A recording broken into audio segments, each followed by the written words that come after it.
ठीक है, तो आज हम पढ़ेंगे वाइस प्रेसिडेंट। ओके, तो कल हमने देखा है प्रेसिडेंट, उससे पहले थोड़ा सा रिवीजन हो जाए। ये है हमारा कॉन्स्टिट्यूशन। कॉन्स्टिट्यूशन का पहला पेज प्रियम्बल, उसके बाद रहेगा पार्ट्स। 25 पार्ट्स हैं इंडियन कॉन्स्टिट्यूशन में, और एक एक पार्ट में आर्टिकल्स रहेगा। कुल मिला के 448 आर्टिकल्स हैं। लास्ट में जाके शेड्यूल्स रहेगा, एंड शेड्यूल्स 12। अभी पार्ट्स जो है ना, पार्ट्स में तो हम पार्ट 1 कंप्लीट कर दे, यूनियन एंड इट्स टेरिटरीज। दूसरा है पार्ट 2। पार्ट 2 में हम सिटीजनशिप देखे, इसका आर्टिकल 1 to 4, इसमें हम सिटीजनशिप देखा है। यह आर्टिकल 5 से लेकर 11 तक। उसके बाद हम देखा पार्ट 3 फंडामेंटल राइट्स, आर्टिकल्स 12 से लेकर 35 तक, 35 तक। उसके बाद पार्ट 4 है। पार्ट 4 हो गया DPSP, directive principles of state policies. इसका आर्टिकल्स हो गया आर्टिकल 36 से लेकर 51। उसके बाद पार्ट 4 ये देखा है फंडामेंटल ड्यूटीज।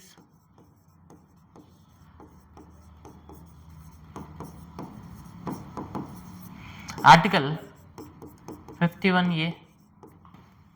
कल हमने स्टार्ट किया है पार्ट 5 यूनियन गवर्नमेंट। मैंने बोला आर्टिकल्स कहाँ से कहाँ तक है, आर्टिकल्स 52 से लेकर 151 तक।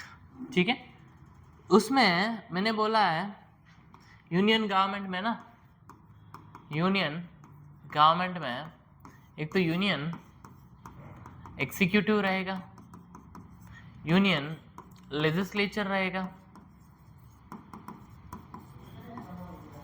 यूनियन जुडिशियरी रहेगा,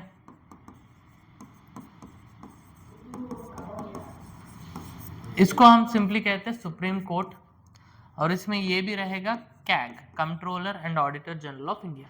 और इसका आर्टिकल्स है आर्टिकल 52 से लेकर 78 तक, और ये 79 से लेकर 123 तक, और ये हो गया है 124 से लेकर 147 तक, और ये हो गया है 148 से लेकर 151 तक। तो ये हुई आर्टिकल्स। और यूनियन एग्जीक्यूटिव में मैंने बोला है प्रेसिडेंट हम पढ़ेंगे, इसको तो कल खत्म कर दिया। उसके बाद वाइस प्रेसिडेंट आज करने वाला है, तो उसके बाद पढ़ेंगे प्राइम मिनिस्टर प्लस मिनिस्टर्स, दोनों को मिलके हम क्या कहेंगे, काउंसिल ऑफ मिनिस्टर्स, और उसके साथ साथ अटॉर्नी जनरल ऑफ इंडिया। तो आज हम पढ़ने वाले हैं वाइस प्रेसिडेंट। ठीक है, तो वाइस प्रेसिडेंट,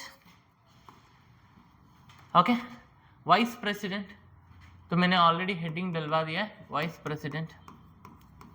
कभी कभी एग्जाम में एक क्वेश्चन पूछता है, this post we have inspired from, okay, तो this post we have inspired from USA. USA में भी वाइस प्रेसिडेंट होता है, तो उस जो पोस्ट जो है ना, उससे इंस्पायर करके हमने ये वाइस प्रेसिडेंट का पोस्ट इंडिया में लगाया है, इंडिया में लगाया है। तो कल जैसे ही देखेंगे, पहले इलेक्शंस कैसे हो गए, ये सब चीज़ें देखेंगे।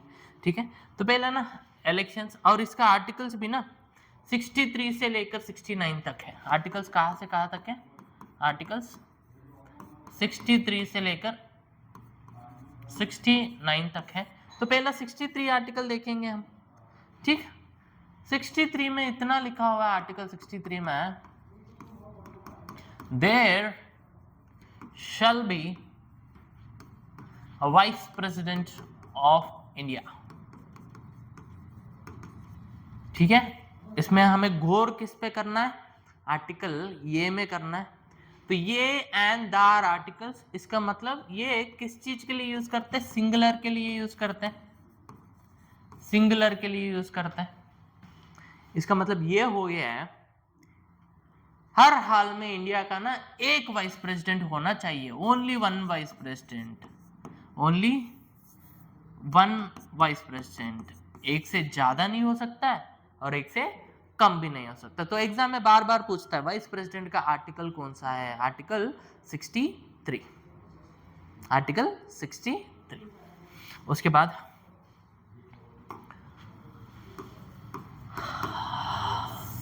अभी वाइस प्रेसिडेंट का इलेक्शंस के बारे में बात करेंगे, ठीक है।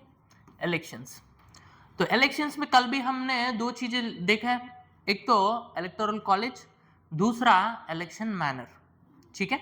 तो इसमें भी वही चीजें देखेंगे। पहले electoral college, electoral college, electoral college कौन सा है, मतलब कौन कौन लोग मिलके ना यहाँ पे इलेक्शंस में वोट डालेगा, ठीक है। तो इलेक्टोरल कॉलेज हो गया है ऑल द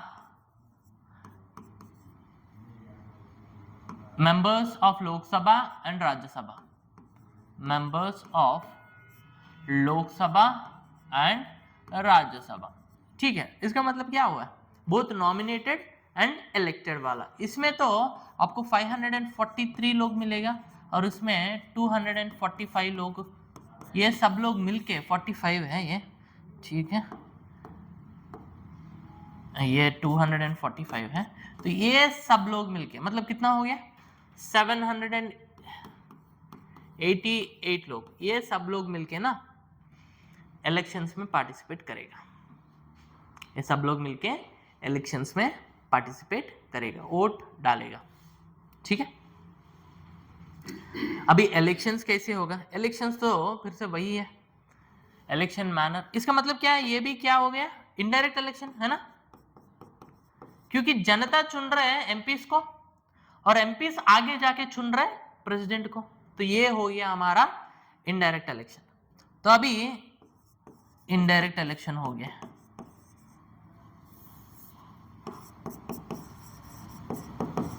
ठीक है। उसके बाद हम देखेंगे इलेक्शन मैनर,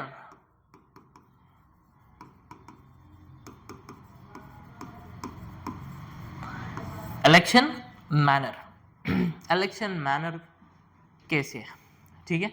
वही तीन चीजें, proportional representative system, proportional representative system. इसका मतलब कौन सा फॉर्मूला यहाँ पे यूज होता है, capital N by small n plus 1, ये फॉर्मूला यूज हो जाता है।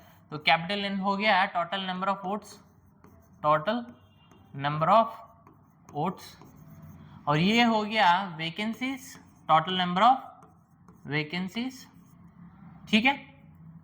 जब भी हम ये फॉर्मूला यूज करते हैं ना, तो तब ये बन जाता है प्रोपोर्शनल रिप्रेजेंटेटिव सिस्टम। प्रेसिडेंट के इलेक्शन में भी हम यही फॉर्मूला यूज किया और यहाँ पे भी वही फॉर्मूला दोबारा यूज कर रहे हैं, ठीक है।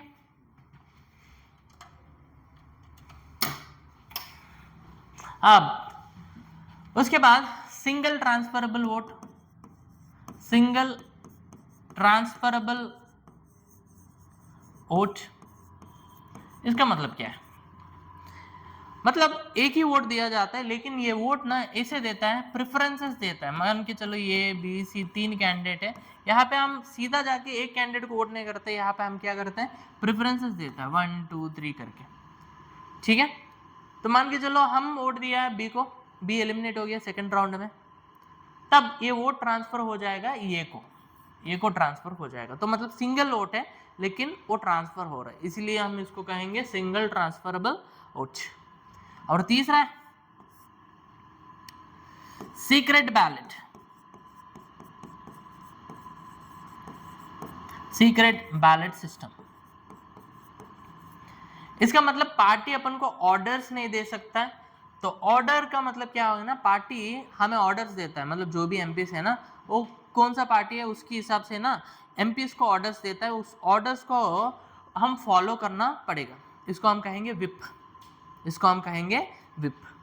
जब भी विप फॉलो नहीं करता है ना, तो डिस्क्वालीफाई कर सकता है वो लोग, ठीक है। यहाँ पे वो लोग आपके पास आके ऐसे नहीं बोल सकते, मतलब जो कैंडिडेट खड़ा है ना वो हमारा पार्टी का है, तुम ना मैंडेटरली उसी को वोट करना है, ऐसे कुछ भी नहीं कर सकता है। आपको जो मन चाहे उसको वोट कर सकता है। तो यहाँ पे ना whip not applicable, whip not applicable मतलब पार्टी ऑर्डर्स नहीं दे सकता है, बस whip not applicable, whip is not applicable, whip is not applicable। तो ये हो गया हमारा इलेक्शन मैनर, ये हो गया हमारा इलेक्शन मैनर। ठीक, अब इलेक्शन मैनर हो गया। उसके बाद हम देखेंगे क्वालिफिकेशंस, मतलब क्या क्वालिफिकेशंस रहना चाहिए। क्वालिफिकेशंस बहुत आसान है। प्रेसिडेंट का हो गया 35 LOC, वाइस प्रेसिडेंट का हो गया 35 ROC, 35 ROC, मतलब तो 35 years of age, 35 years of age, eligible to be elected as member of Rajya Sabha. Rajya Sabha member होने के लिए जो भी क्वालिफिकेशंस है उसको ये क्वालिफिकेशंस होना चाहिए। ऐसा नहीं है कि राज्यसभा मेंबर होना है, नहीं, राज्यसभा मेंबर होने के लिए जो भी क्वालिफिकेशंस है वो होना चाहिए। ठीक है, वो क्या है बाद में देख लेंगे। एंड ओ का मतलब क्या होता है, नो ऑफिस ऑफ प्रॉफिट, इसका मतलब नो गवर्नमेंट जॉब। ठीक है, ऑफिस ऑफ प्रॉफिट थोड़ा लंबा कॉन्सेप्ट है, बट अभी के लिए आप इतना समझ लेना, ऑफिस ऑफ प्रॉफिट का मतलब गवर्नमेंट जॉब है। यहाँ पे आप कोई गवर्नमेंट जॉब में नहीं रहना चाहिए, मतलब गवर्नमेंट से आपको कोई सैलरी नहीं आना चाहिए, अलाउंसेस नहीं आना चाहिए, ये सब चीज़ें होना चाहिए। ठीक है, और सबसे इम्पोर्टेंट आप सिटीजन होना चाहिए। सिटीजन के बिना आपको ना ये पोस्ट होल्ड करने की ये नहीं होता है, ये पोस्ट होल्ड नहीं कर सकता है, ये पोस्ट होल्ड नहीं कर सकता है। ठीक है, तो ये है क्वालिफिकेशंस। अभी क्वालिफिकेशंस फुलफिल हो गया तो हम जाएंगे नॉमिनेशन करने के लिए। तो नॉमिनेशन कैसे कर सकता है, इसको भी एक बार देख लेना, नॉमिनेशन। ठीक है, नॉमिनेशन का एक पत्र होता है, इसमें ना सारा का सारा चीजें लिखा हुआ होता है, यहाँ पे अपन को सिग्नेचर करना पड़ेगा। हम इसको उल्टा करके देखेंगे ना, पीछे ना यहाँ पे प्रपोजर्स और यहाँ पे सेकेंडर्स करके 2 कॉलम रहेगा, सेकेंडर्स करके 2 कॉलम रहेगा। ठीक है, अभी मैंने अभी बोला है, यहाँ पे वोटर्स कौन है, 245 from Rajya Sabha and 543 from Lok Sabha, 788 लोग हो गए। अभी इन 788 से ना यहाँ पे 20 लोगों का सिग्नेचर चाहिए और यहाँ पे भी 20 लोगों का सिग्नेचर चाहिए।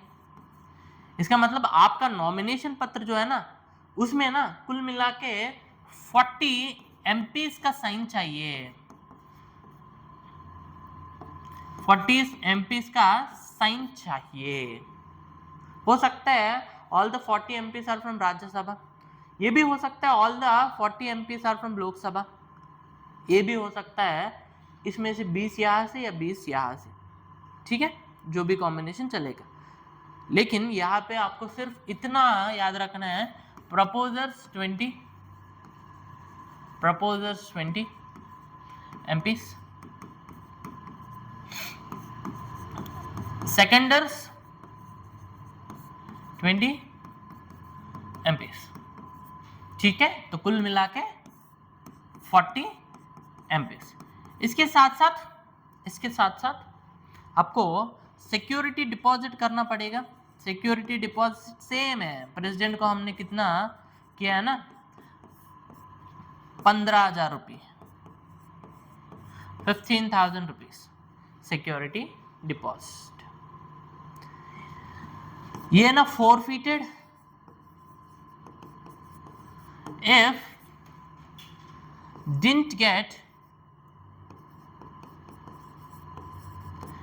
1/6 of the total valid votes। Total valid votes में से ना आपको 1/6 भी नहीं आ रहा है तो आपका 15,000 जो भी है वो 45 हो जाएगा। इसका मतलब ये RBI में जमा हो जाएगा, आपको नहीं मिलेगा। ठीक है, हो सकता है आप इलेक्शन कैंडिडेट है, खड़ा है इलेक्शन में, उसके बाद क्या हुआ है 1/6 से ज़्यादा वोट्स आए तो इलेक्शन में आप जीता नहीं है, तो इलेक्शन के बाद आपको ये फिर रिफंड हो जाएगा। इसका मतलब ये रिफंडेबल है, इसका मतलब ये रिफंडेबल है। लेकिन कब रिफंडेबल है? Minimum you need to get 1/6 of the votes.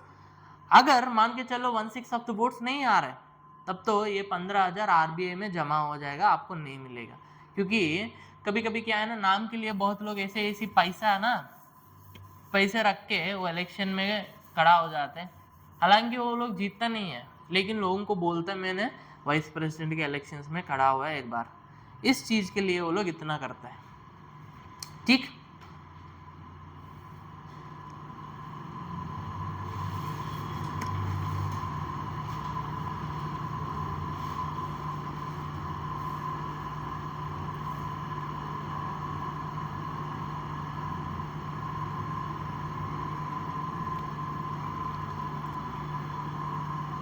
लिख लिया?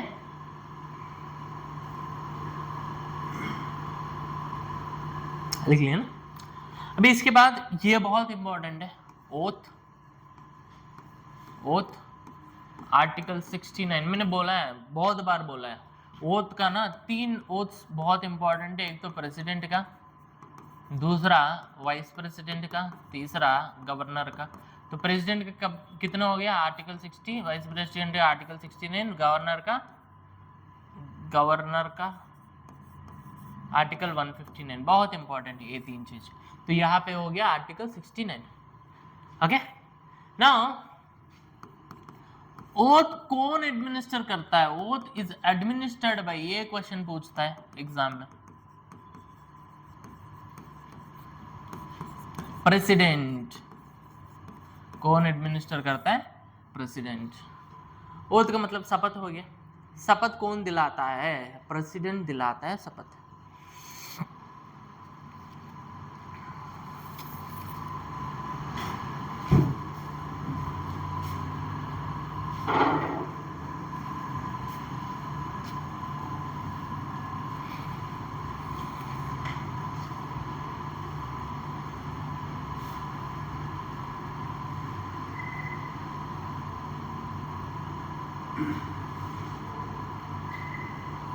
लिख लिए? ठीक है, अभी एक बार ये ओथ लेके ऑफिस में बैठ गया, तो अभी बात करेंगे इसका टर्म के बारे में। कितने साल रहेगा टर्म? Term generally 5 years. कितने साल के टर्म? 5 इयर्स। हालांकि ऐसे नहीं है कि वो 5 साल करना ही करना है, बीच में रेजिग्नेशन कर सकता है, रेजिग्नेशन कर सकता है। लेकिन रेजिग्नेशन करना है ना, तो इन रिटर्न देना पड़ेगा, रेजिग्नेशन लेटर इन रिटर्न देना पड़ेगा। और किसको देना पड़ेगा? टू प्रेसिडेंट को देना पड़ेगा, इन रिटर्न देना पड़ेगा। और किसको देना पड़ेगा? प्रेसिडेंट को देना पड़ेगा। ठीक है, ये लॉजिक ऑलवेज अप्लीकेबल है। प्रेसिडेंट जब भी रिजाइन करना है ना, प्रेसिडेंट जब भी रिजाइन करना है ना, तो वाइस प्रेसिडेंट को रिजाइन करेगा, और वाइस प्रेसिडेंट जब भी रिजाइन करना है ना, तो प्रेसिडेंट को रिजाइन करेगा। ये एक फॉर्मूला है पॉलिटी में। और दूसरा फॉर्मूला, स्पीकर जब भी रिजाइन करना है ना, तो डिप्यूटी स्पीकर को रिजाइन करेगा। और दूसरा, डिप्यूटी स्पीकर जब भी रिजाइन करना है तो स्पीकर को डिप्यूट करेगा, रिजाइन करेगा। तो ये तो फॉर्मूला है पॉलिटी के अंदर। ठीक है, तो कभी कभी पूछ लेता है प्रेसिडेंट वाइस प्रेसिडेंट किसको रिजाइन करता है? प्रेसिडेंट को, चीफ जस्टिस ऑफ इंडिया को, प्राइम मिनिस्टर को, ठीक है, और होम मिनिस्टर को। ठीक है, ऑप्शन हो जाएगा हमारा प्रेसिडेंट। और स्पीकर के बारे में भी यही पूछ लेता है सवाल। ठीक है, तो याद रख लेना। ठीक, अब बात करेंगे हम इसका री इलेक्शन के बारे में। मतलब क्वेश्चन ये उठता है, प्रेसिडेंट वाइस प्रेसिडेंट कितने बार री इलेक्ट हो सकता है? मतलब बचपन में हमें स्कूल में सिखाता है कि सिर्फ और सिर्फ एक बंदा 2 बार ही प्रेसिडेंट बन सकता है, लेकिन वो इंडिया का रूल नहीं है, वो यूएस का रूल है।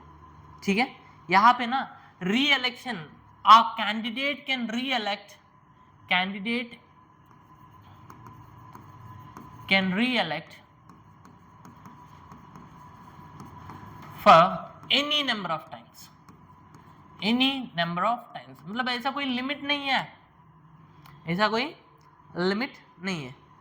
हो सकता है द्रौपदी मुर्मू ना वो 10 बार प्रेसिडेंट बन जाए, ठीक है, इसमें कोई लिमिट नहीं है।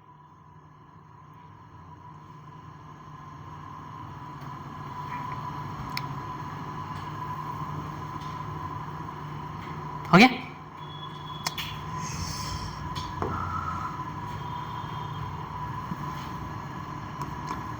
अब हम देखेंगे रिमूवल का process, removal of vice president, मतलब वाइस प्रेसिडेंट ठीक से काम नहीं कर रहा है तो इसको कैसे रिमूव कर सकता है, ठीक है।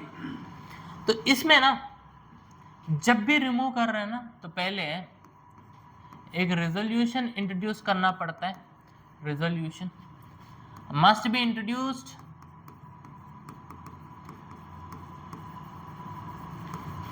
Only in Rajya Sabha, only in Rajya Sabha. President का क्या देखा हमने, चाहे तो लोकसभा में चाहे तो राज्यसभा में इंट्रोड्यूस कर सकते हैं, लेकिन वाइस प्रेसिडेंट का ऐसे नहीं है। वाइस प्रेसिडेंट का हमें कहाँ पे इंट्रोड्यूस करना है, ओनली इन राज्यसभा, राज्यसभा में ही इंट्रोड्यूस करना है। अभी इसके बाद ना 14 डेज का नोटिस मिल जाएगा वाइस प्रेसिडेंट को, मतलब 14 डेज का टाइम पीरियड दिया हुआ जाएगा वाइस प्रेसिडेंट को। 14 डेज में ना वो कुछ भी कर सकते हैं, मतलब सोच सकता है, एक अच्छा सा एडवोकेट को हायर कर सकता है, एक्सप्लेनेशन बढ़िया से दे सकता है।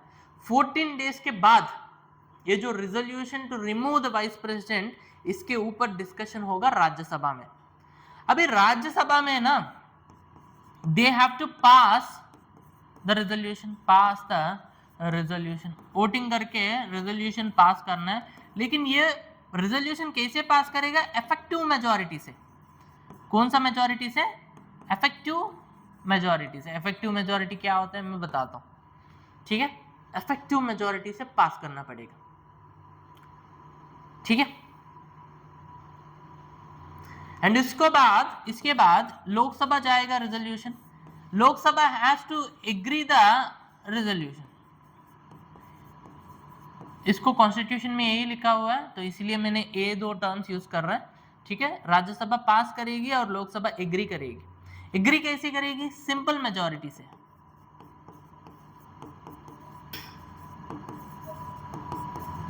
सिंपल मेजॉरिटी से।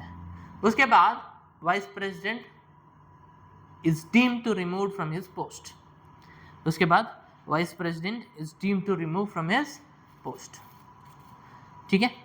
अब एक छोटा सा ये देख लेते हैं हम, इफेक्टिव मेजॉरिटी क्या होता है, सिंपल मेजॉरिटी क्या होता है, ठीक है, इसको एक बार देखेंगे। पहले ना मैं यहाँ पे 3 ही तरह का मेजॉरिटीज बता रहा हूँ अपन को, मेजॉरिटीज ओनली 3, ठीक है। पहला ना एब्सोल्यूट मेजॉरिटी है, एब्सोल्यूट मेजॉरिटी। दूसरा ना सिंपल मेजॉरिटी, और तीसरा कौन सा हो गया, इफेक्टिव मेजॉरिटी, ठीक है। अभी इस एग्जांपल में क्या है ना, एक हाउस है, उसमें टोटल 300 मेंबर्स हैं। कितने मेंबर्स हैं टोटल, 300 मेंबर्स, ठीक है। 300 का इलेक्शन हुआ, 300 वैकेंसीज को फिल किया। उसके बाद क्या हुआ, आफ्टर वन ईयर उसमें ना 20 लोग मर गए, 20 पीपल डाइड।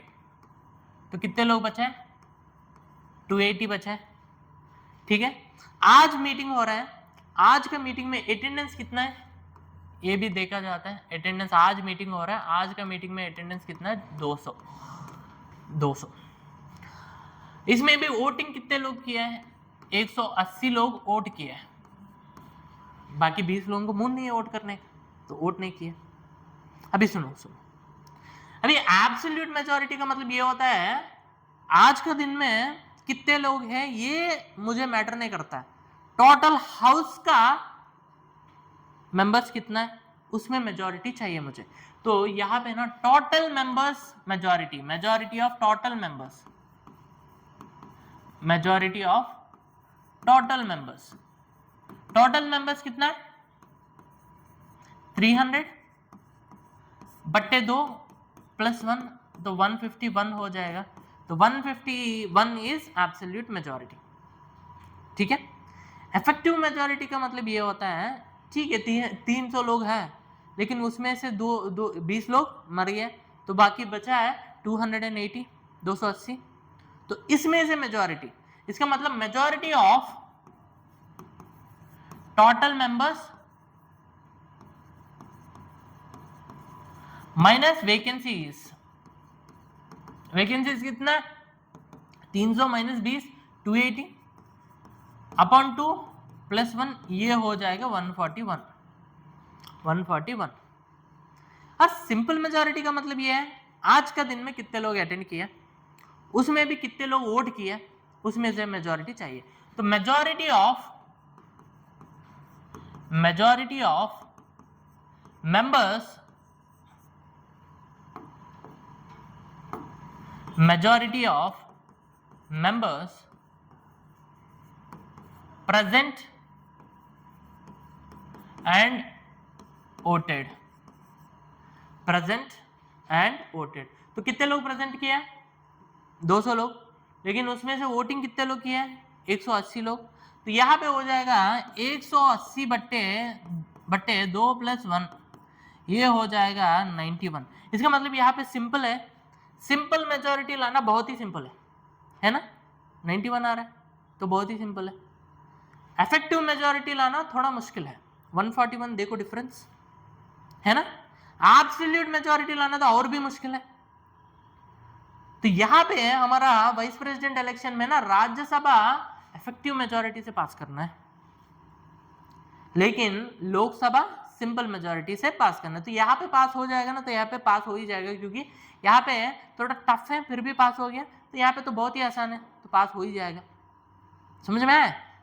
तो ये हो गया हमारा मेजॉरिटीज एंड वाइस प्रेसिडेंट का, ये इंपॉर्टेंट बातें हैं। और वाइस प्रेसिडेंट क्या काम करते हैं इसको हम देखेंगे, पहले इसको लिख लेना।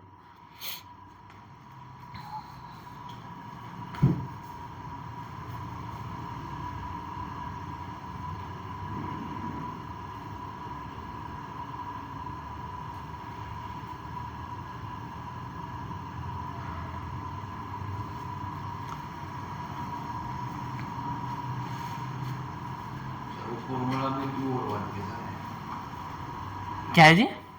फॉर्मूला में 2 + 1। ऐसे क्यों किया है, ऐसे क्यों किया पूछ रहा है ना। अभी 10 लोग हैं हमारा क्लास में, ठीक है, मान के चलो 10 लोग हैं, ठीक है। कोई भी डिसीजन लेना है ना तो मेजॉरिटी चाहिए। मैंने पूछा आप लोगों को रोटी चाहिए या पूड़ी चाहिए, ठीक है। आप में से ना 5 लोग रोटी बोला है, 5 लोग पूरी बोला है, तब तो मैं कुछ डिसीजन ले नहीं सकता। तो डिसीजन लेना है ना तो मेजॉरिटी वोट्स चाहिए। तो मेजॉरिटी वोट्स कैसे मिलेगा मुझे, यहाँ पे 6 हो जाएगा ना, 6 या 6 से ज्यादा हो जाएगा, तब तो मैं ये ले सकता हूँ, रोटी का डिसीजन ले सकता हूँ। ये 6 कैसे है, 10/2 + 1, तो 5, ठीक है। तो जो भी डिसीजन लेना है तो पहले वहां पे मिनिमम मेजॉरिटी चाहिए। वो मिनिमम मेजॉरिटी को कैसे कैलकुलेट करेंगे, n/2 + 1। समझ में है ना।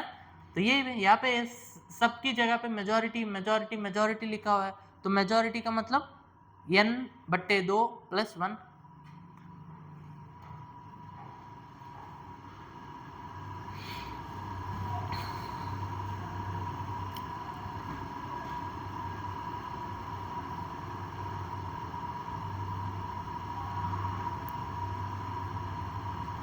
हो गया,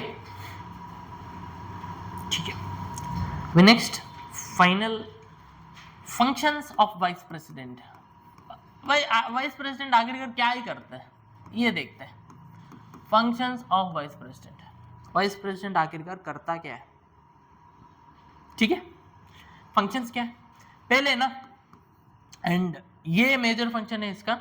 vice president is ex officio chairman of Rajya Sabha, ex officio chairman of Rajya Sabha, ठीक है। यहाँ पे एक्स ऑफिशियो को मतलब समझना है पहले। एक्स ऑफिशियो मतलब क्या है ना, ये दो पोस्ट हो गए, ए पोस्ट बी पोस्ट, ठीक है। ए पोस्ट के लिए इलेक्शंस है और इसके लिए कुछ भी अपॉइंटमेंट प्रोसेस है। एक बंदा ना एक्स करके ये ना इस पोस्ट के लिए इलेक्ट हो गया। अब इसमें ना कोई इलेक्शन नहीं रहता, कोई अपॉइंटमेंट नहीं रहता है। जो भी बंदा यहाँ पे इलेक्ट हुआ है ना, तो अपने आप यहाँ पे वो पोस्ट होल्ड करेगा। समझ में आया? इसका मतलब ये वाइस प्रेसिडेंट इलेक्ट हो रहा है वाइस प्रेसिडेंट की पोस्ट के लिए, जो भी वाइस प्रेसिडेंट है वो अपने आप बन जाएगा राज्यसभा चेयरमैन। राज्यसभा चेयरमैन ऐसे पोस्ट को हम कहेंगे एक्स ऑफिशियो पोस्ट। दूसरा example, prime minister, Modi elect हुआ है प्राइम मिनिस्टर की, मतलब एमपी जैसा इलेक्ट हुआ है, उसके बाद प्राइम मिनिस्टर का अपॉइंटमेंट हो गया उसका। अब जो भी बंदा प्राइम मिनिस्टर होता है ना, वो अपने आप नीति आयोग का चेयरमैन बन जाता है। क्या है? प्लानिंग कमीशन जो है ना, उसको रिप्लेस किया नीति आयोग, नीति आयोग का चेयरमैन बन जाता है। तो यहाँ पे इसका अपॉइंटमेंट थोड़ी ना हुआ है, ठीक है। यहाँ पे अपॉइंटमेंट हुआ है, जो भी बंदा यहाँ पे अपॉइंटमेंट होता है ना, तो अपने आप वहां पे चेयरमैन बन जाता है। उसको हम कहेंगे एक्स ऑफिशियो चेयरमैन पोस्ट। तो ये है ex officio chairman post of Rajya Sabha. वो जब तक प्रेसिडेंट वाइस प्रेसिडेंट रहेगा ना, तब तक राज्यसभा चेयरमैन रहेगा। जब वाइस प्रेसिडेंट का पोस्ट गायब, chairman of Rajya Sabha post also गायब, ठीक है। ये है पहला ड्यूटी। मतलब ये क्या हो गया? तो ये है हमारा पार्लियामेंट। पार्लियामेंट में लोकसभा है और राज्यसभा है। राज्यसभा में 245 मेंबर्स एंड लोकसभा में 543। इनको ऐसे ही छोड़ेंगे ना तो वो नौटंकी करेगा, डिसिप्लिन नहीं होगा। तो डिसिप्लिन तरीके से रखने के लिए ना, यहाँ पे एक बंदे को ना उठा के ना डयास में बिठवा देंगे और इसको हम कहेंगे स्पीकर। क्या कहेंगे? स्पीकर। एसी यहाँ पे भी करना है, एसी यहाँ पे भी करना है, लेकिन यहाँ पे ना इनमें से किसी को हम नहीं दिया है ये दर्जा। वाइस प्रेसिडेंट को डायरेक्टली यहाँ पे चेयरमैन बिठवा दिया हमने, ठीक है। तो राज्यसभा में जो भी प्रोसेस है सबको कौन कंट्रोल करेगा? वाइस प्रेसिडेंट कंट्रोल करेगा। इसको नहीं, ये भी ना हमने अमेरिका से लिया है। अमेरिका में जो भी वाइस प्रेसिडेंट बन जाता है ना, वहां का सेनेट का चेयरमैन बन जाता है अपने आप। तो यहाँ पे भी वही प्रोविजन लिया। दूसरा क्या है? वाइस प्रेसिडेंट एक्ट्स एज, मतलब इसका आर्टिकल भी इंपॉर्टेंट है, ठीक है। इसका आर्टिकल याद रखना, आर्टिकल 64, आर्टिकल 64, आर्टिकल 64, ठीक है। उसके बाद ये भी हम देखते हैं, vice president acts as acting president